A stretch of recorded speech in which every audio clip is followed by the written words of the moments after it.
ጋብቻ ምንድነው? ጋብቻ የቤተሰብ የህብረተሰብ መሰረት ነው። ጋብቻ ከሁለትነት ወደ አንድነት መምጣት ነው። ጋብቻ ስድ ከሆነ አኗኗር መውጣት ነው። ወደ ቅድስና መግባት ነው። ሰው በስርዓት ጋብቻ እንዲኖር የኤድን ገነቱን ታሪክ ጌታ በቃና ዘገሊላ ደግሞታል። በብሉይ በሐዲስ ኪዳን የጋብቻ ግንኙነት በክርስቶስና በሕዝቡ መካከል ለሆነው የተቀደሰ የአንድነት ምሳሌ ነው። ጋብቻ የሁሉም መሰረት ነው ስንል እንዴት አድርጎ ሊሆን ይችላል? ጋብቻ የሁሉም መሰረት ነው። ይሆናል። የማይሆን ነገር ምንም ነገር የለም። ጋብቻ የሁሉም መሰረት ነው።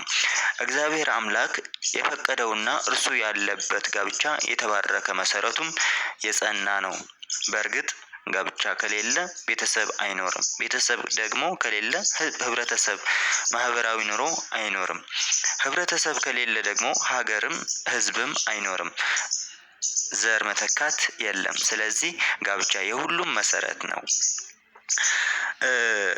ጋብቻ የት መፈጸም አለበት ካልን ደግሞ መነሻውም ሆነ መድረሻው የት ቦታ ማድረግ እንዳለብን በደንብ አድርገን ሰፋ ባለ መንገድ ልናየው እንችላለን ማለት ነው። በዚህ ዘመን የምንከተለው ጋብቻ ሁሉ የህብረተሰቡን ስርዓትና ባህል